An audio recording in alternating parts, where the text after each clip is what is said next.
Hello, balanced CR backers and beyond. So, balanced CR backers and overpowered CR backers. This is your second monthly custom monster here. And we're looking at an old monster that I made. This is one of 4 of my giant elementals. I made a bunch of giant fire, air, earth, and water elementals to kind of fill a small gap between elementals, because you had myrmidons and you had elementals, but you didn't really have anything bigger besides from the Elemental Evils adventure path, for lack of a better term, the campaign books or whatever that 5e put out. In any event, you didn't really have anything in the low teens, so I decided to make some elementals that kind of fit that area here. And with that, I have the giant fire elemental. Now, instead of reproducing all of these at their various CR levels, what I'm going to do actually is instead, we're going to change the fire elemental here to basically being a elemental pick your type, choose the type that you want it to be. So instead of it being a CR14 fire elemental and a CR12 earth elemental, they're going to be giant elementals, and then you just pick whatever damage type you want, and that will be the type of that. So this will be either a huge elemental of fire, an elemental of earth, water, so on. You just pick the damage type that you'd like. And from there, we're going to do this twice. We're actually going to recreate this elemental with all of its damage types and make some modifications to it. We're actually going to get rid of, in the fire aura here, we're going to get rid of the whole being next to it. You're not going to be dealt any damage, but when you hit the creature, you're going to be dealt a little bit of damage here. So instead of that whole fire elementals deal both types, this is going to be kind of a generic elemental, and it can be used for any damage type that you want. And with that, let's go ahead and start converting my old elemental. And you'll see that this has all the old stylings too. It doesn't have my new green styled markings here. So this was done quite some time ago. We are looking for this to be a CR14 elemental. We'll go ahead and start off by putting in our expected CR. So not only am I going through and recreating this monster as a generic elemental type, this is also going to be a bit of a lesson on how to create monsters and the steps that I take to use my tool here to also speed up the process a little bit of creating monsters. With that CR14, we're going to start from the top down.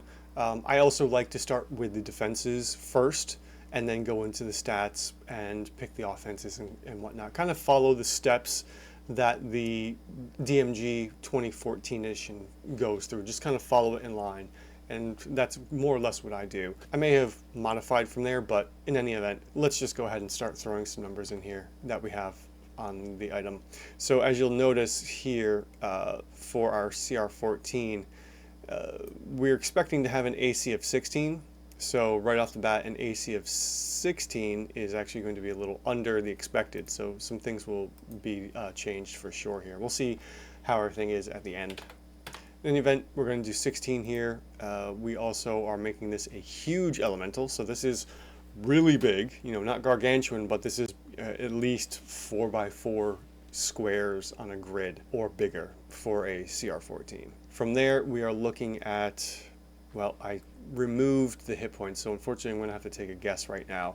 And we'll start with 14 hit dice, 14 d12. That's giving us 91 right now without the modifiers, so we'll see what happens in a minute. We got +5 strength, so it's definitely a 20. +3 dex is going to be a 16. Constitution is a 5, so that's another 20. Intelligence is a 0, so that's fine there. Wisdom is an 18, and charisma is a -2, which I always forget. I think that's a 7 at minimum. There we go. I think it's 8 and 7? Nope, it's 6 and 7. Okay, so 7 it is, just to make life a little easier. So we have our modifiers as they reflect here. Now, the one thing that the elemental does have is 1 saving throw for strength, so that's getting bumped up to a 10, and that should be from the proficiency bonus, or the proficiency bonus of a +5, as we can see here. I don't have it labeled, but this is what this field is showing me here. I don't think I have it in your version of the tool, but you can look at the proficiency table here as well. From there, I have the skill of intimidation. That doesn't matter in this case. We have vulnerability to cold, immunity to fire, and a bunch of conditions. Since those are all 1, skip right past those. If they were 3 or more, then we would turn those on. But here's a caveat. Don't use these. These bloat the monster terribly, and it doesn't take into consideration a whole bunch of other factors, or at least they tried to, and it just doesn't work anymore. That's why in the 2024 edition of the Monster Manual, you will see a lot of monsters that don't have it. And if they do, it's no longer restricted to non-magical weapons, silvered weapons, this and that. It's just straight, piercing, slashing, and bludgeoning, or some damage types, and 3 or more to trigger it. Sometimes it'll have 2. If you have 2 or less, it won't trigger this field up here that I'm highlighting for resistances and immunities.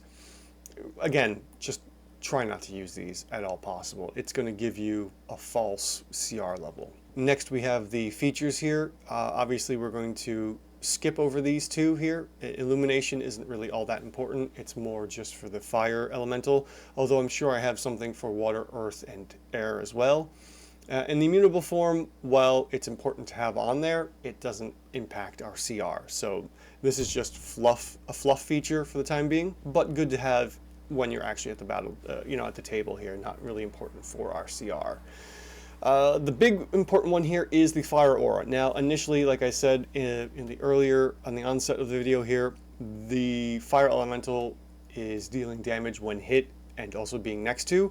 I'm going to switch this so it's only on hit, because then we don't have to worry about changing the CR around for the fire versus the other 3. This way, when it's hit, each of the elementals will deal some kind of reciprocal damage in the form of, fire damage, air, water, maybe it's some kind of like searing hot water, I don't know, or it's super cold, like maybe the water elemental is extremely frigid. In any event, we're going to use this and probably ramp this up from a 3d10. So we will go ahead and just throw the 3d10 in here for now and modify as need be later on. So let's see here. We're going to go ahead over to our features area, and we're going to find the heated body. Heated body is the Azure is the example here, and there's a little note. When you're using the tool, multiply the damage times 2 if attacking and standing, which normally in this case the fire aura of the fire elemental would do this, but now since we're going to make this a generic elemental at CR 14, we're only doing it once. So we're going to go ahead and click the check mark to activate this feature, and then we're going to just throw in, now if I do this, hopefully it doesn't break the tool. It did break the tool, so I got to fix that. We got to get rid of the half die here, so we will just go ahead and throw in the 16 here. So if you ever see things disappear while you're using the tool, that's because a decimal broke something. The tool doesn't like decimals, and I have to fix that in all of the production of the tool here. So that's one little bug that's technically still in there.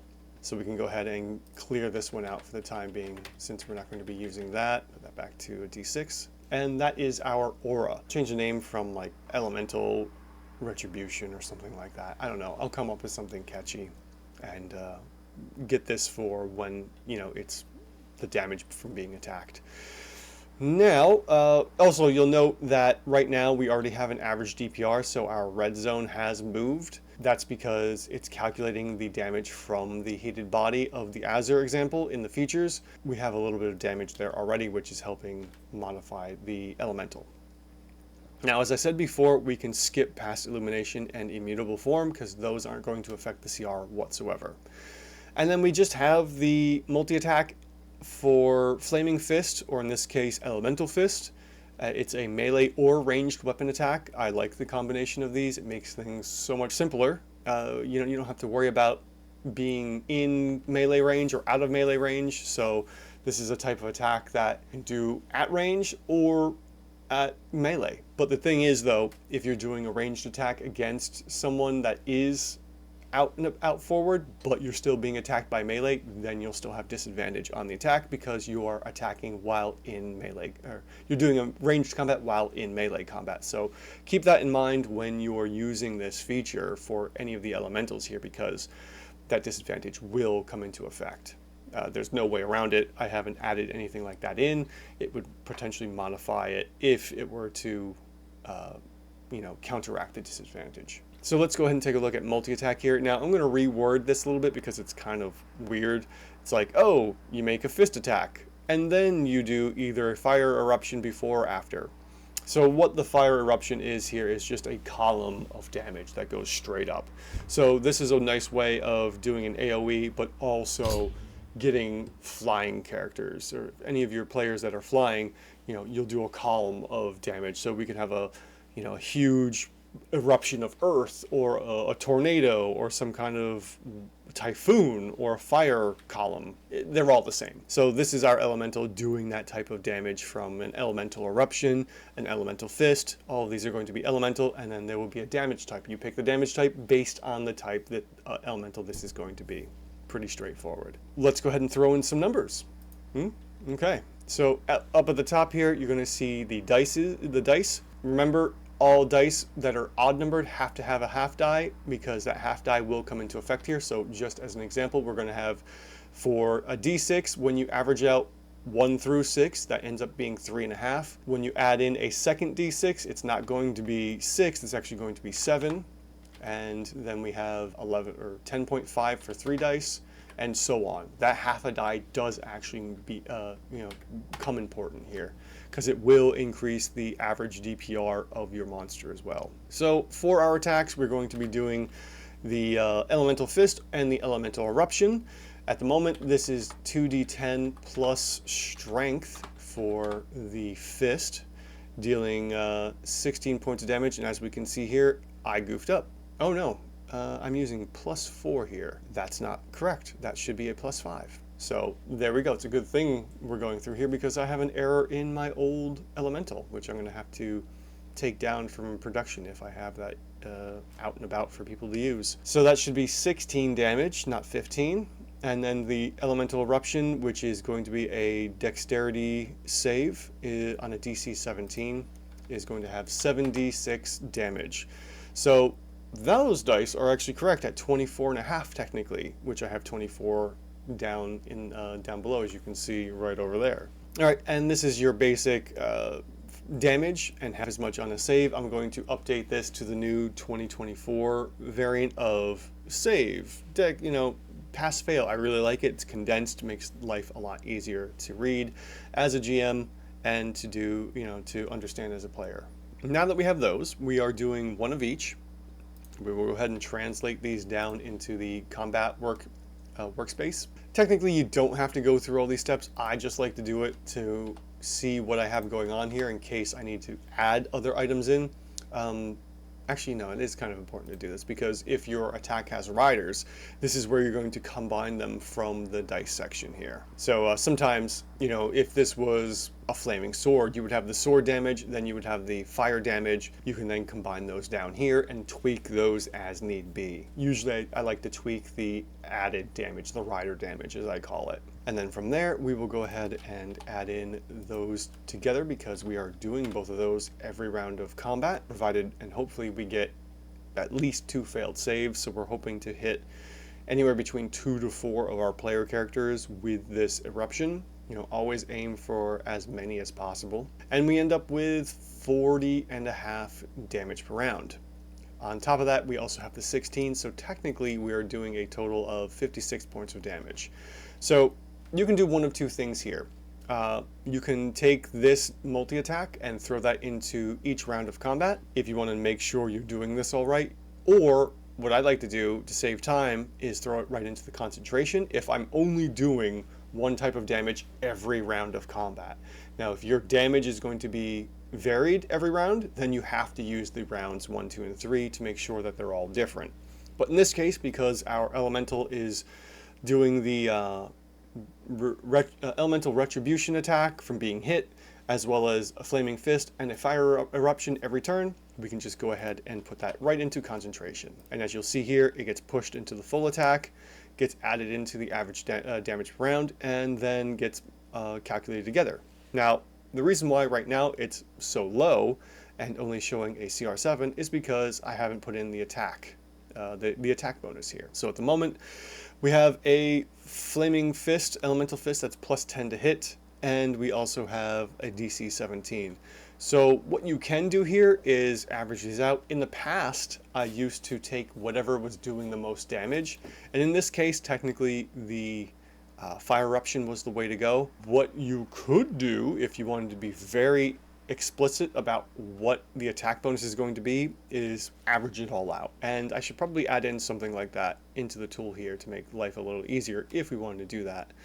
And what we can do is, since we're doing one Fire Eruption and one Flaming Fist, we can kind of average these all out here. So we can say round down, because we are going to take any kind of decimals and round that damage down.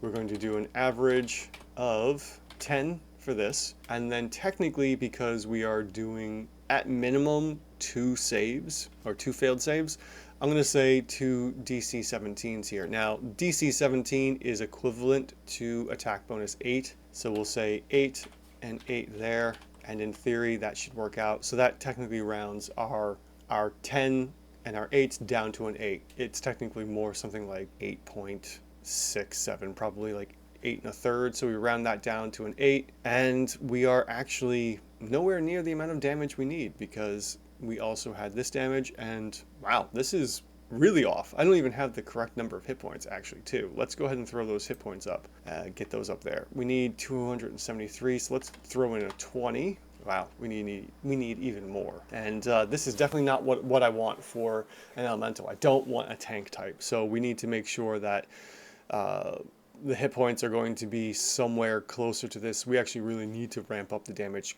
quite a bit here. I am really shocked. Oh, you know what I didn't do? I didn't multiply this times 2. The damage coming from the Fire Eruption needs to be multiplied times 2, because I didn't calculate 2 failed saves. So this is another good indication of why I move the damage dice down into the combat workspace station here.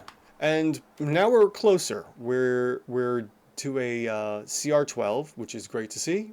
Our damage has jumped up to a 65 for a multi-attack, because we're doing the 16 plus the 49. So the Fire Eruption is doing a lot of heavy lifting here, and I don't like that. Especially when we have dragons that have a recharge of 5 or 6. Their breath weapon does so much damage that it's insane. And then they have this huge burst of damage, and then they just they just do a little claw, a little bite, and it does nothing, and you're waiting for that recharge again. So one thing I'm going to do is definitely kick up the damage on both the Fire Aura and the Flaming Fist. Now, we already knew that this was going to have to be increased, so what we're going to actually do here is, instead of it being 2d10, let's go ahead and throw this to 4d10, turn the heated body up to 27, and now we are at a 14.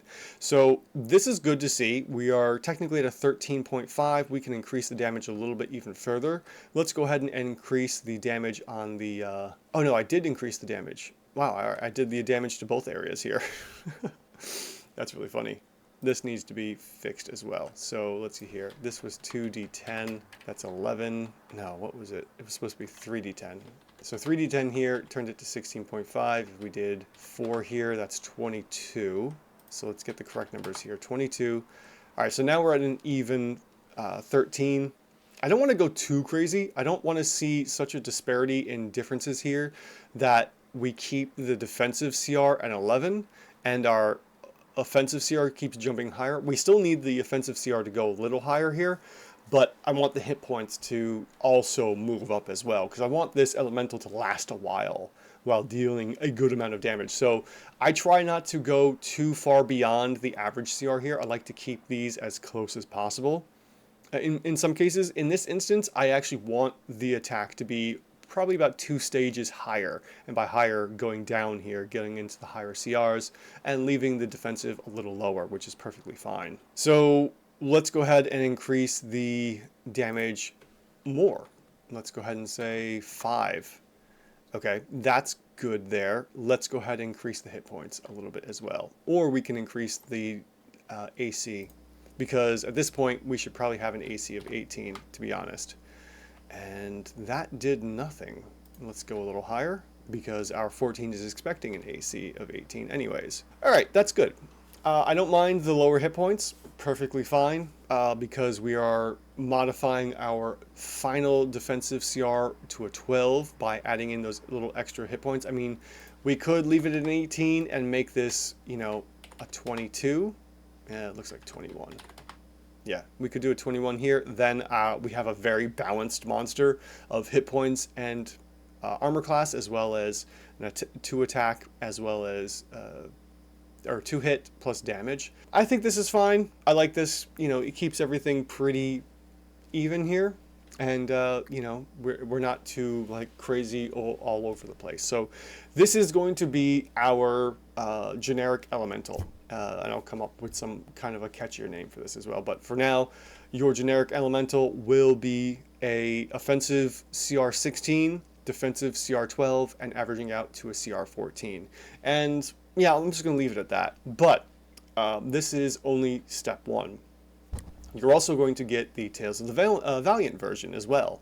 So let's go ahead and recreate this monster much quicker, since we've already gone over all of these, only explaining the minute differences in Tales of the Valiant. So here we end our 5th edition version, and we are going to our Tales of the Valiant version. Okay, so Tales of the Valiant is different when it comes to creating monsters. Tales of the Valiant expects the monster to be a certain CR, so in this case we're going to go ahead and throw in 14.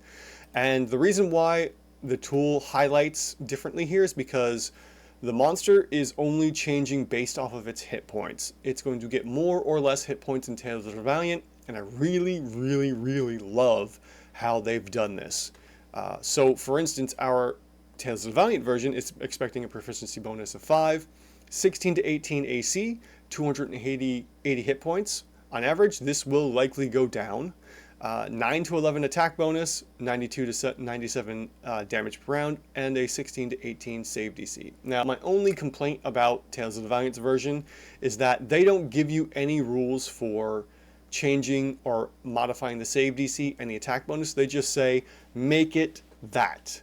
Don't go higher or lower. I have a section of the tool that is dedicated to modifying that based off of the hit points in AC, or just the AC alone, because basically AC is the same as attack bonus and DC, save DCs. So honestly, if they have the same rule, you know, if you use the same rules for points of AC, I'll get to those in a minute, you modify the same way. At least that's how I would take it. So moving on, let's go ahead and start throwing in our information here. Now, Tales of the Valiant uses modifiers only. That's why, I mean, I made this before Tales of the Valiant came out, this version of just using the modifiers. I was following the trend by probably Bob World Builder and not throwing in the numbers, because you don't use the numbers. I mean, the only reason there's the main numbers are for the players. That's the only reason you have the numbers, so they know when to increase or decrease. You only use the modifiers as a GM. So for this instance, we're going to go ahead and throw in the 5 for our strength, 3 dex, 5 con, 0 intelligence, 4 wisdom, and -2 charisma. We do have the proficiency for saves.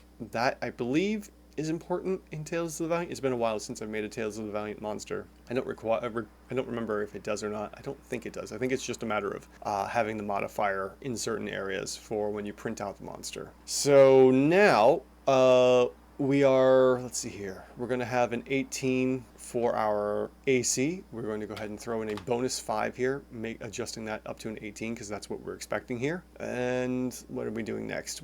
We are expecting 280 hit points. Our adjusted hit points will be different, so don't worry about that right now. From there, we're going to go ahead and start looking at certain other things here. Now, one important thing is that our monster actually has our movement speed set in place. Now, that shouldn't be false. That's broken. I have to fix that. This should be saying something else. We have a walk speed and a fly speed, so we're going to throw those in.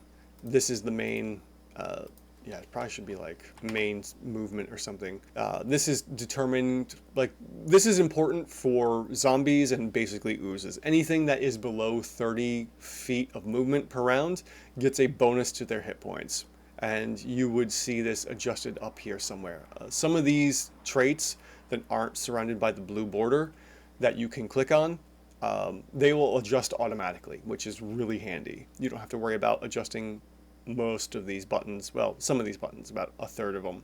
The ones in the blue you'll have to do yourself because they don't automatically trigger. And the ones without a blue border will trigger on your own, which is nice. So we have our speed in place. I'm only doing these because this is for printing purposes, and I'll be printing this out later on. It makes life a little easier, if you make a lot of custom monsters like I tend to do. So we have the speed taken care of, which is, like I said, important. We have our saving throw in place. The skills, the only skills that really matter in Tales of the Valiant are perception and stealth. And since our elementals aren't proficient in either of those, they technically are only proficient in intimidation, which you can do on the fly on your own. We don't have to worry about these, but these are the base values. Now we do have vulnerabilities to certain things, so we will go ahead and throw in cold. Now, for instance, because you can see here there's a modification. So far for each type of damage starred to which the creature is vulnerable, you will get an extra adjustment of hit points for each type. So right now we are getting an extra 8% hit points because we have a vulnerability, and it's to cold. Now the asterisk is for bludgeoning, piercing, and slashing. Tales of the Valiant counts all three of those as one damage type source, and that's justifiably so.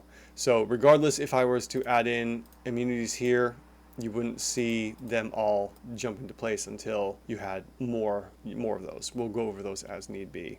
We do have damage immunities to fire, so we'll go ahead and throw that one in. Now we are getting this here. We're getting this bonus, which means CR 19 or lower, the creature has only one type of damage, star, to which it is resistant or immune, in this case it is. It's only immune to fire, which is kind of funny that would trigger. You would lose 5% hit points. So now we are only technically at the moment gaining 3% hit points because of the difference here in those two. These will be a one-to-one relationship. And then next we have conditioned immunities, which are actually important in Tales of the Valiant. So if you have 3 or more, you get an adjustment here. And I'll just go ahead and throw these in here. So we have diseased, we are immune. Technically we could also do resistant, which gives you advantage on the rolls, but since technically this was created for 5th edition, I'm not worried about the immunities or resistances at this moment. We also have exhaustion, which we are immune to, and then we should see this trigger once more on a 3rd item here. Grappled. Okay, and there we go. This one has automatically triggered. The creature is resistant or immune to 3 or more conditions. Yeah, once we add in any more, it doesn't matter. I'll show you. Once we add in a 4th item for paralyzed, it's not going to do anything, and I will just quickly add in the rest because I will, like I said, be printing these. Okay, now that I'm back from doing all that, you can see that the trigger here for conditioned immunities and resistances hasn't changed beyond the -5.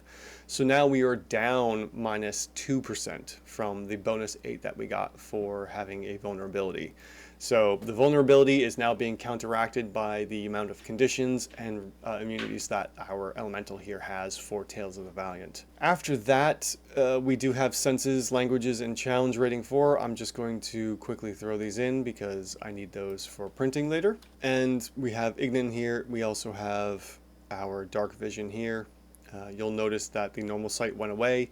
Once you put any of these in here, this will automatically uncheck this because that's for printing purposes later on. A lot of these in the green box, as you can see here, are only for printing to home brewery. All right, that's taken care of. Now we can get into the features here. Now, once again, the features don't matter for the case of printing here, and we will skip over these two. We do have the fire aura, which we are going to go ahead and put in for our multi-target effects. So again, we're going to go ahead and put in our attack calculations for the dice, and we're going to go ahead and start with just the 3d10 because Tales of the Valiant usually needs monsters to be a little more deadly. So we'll go ahead and throw in the multi-attack here, or multi-target I should say. Or no, we don't want it here. We want it on the on-hit effect.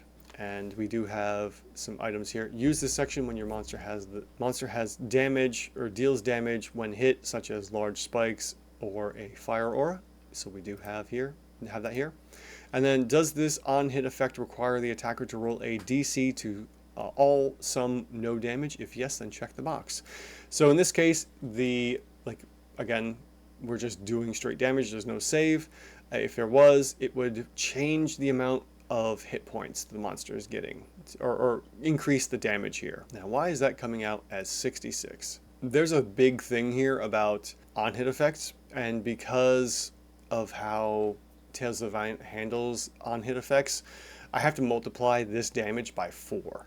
So it's expecting a lot of hits coming in because our monster is a CR 14.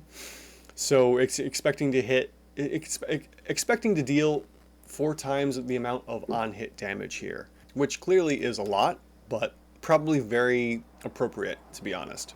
So from there, we're going to go ahead and add in our Flaming Fist, which is going to be 2d10 plus our Strength modifier. And then we can go ahead and add this into the attack. So we're doing 16 points of damage there, and everything looks good there. Then we have the Eruption attack, which we are doing 76 there, 24. I may have to make some adjustments here because of that multiplication there for being hit so many times is really ramping up the damage, because we want 92 to something, but we'll see. Yeah, we want 92 to 97 here. We'll see what we get in total. So that's all of the attacks here. Our expected attack bonus should be between 9 and 11.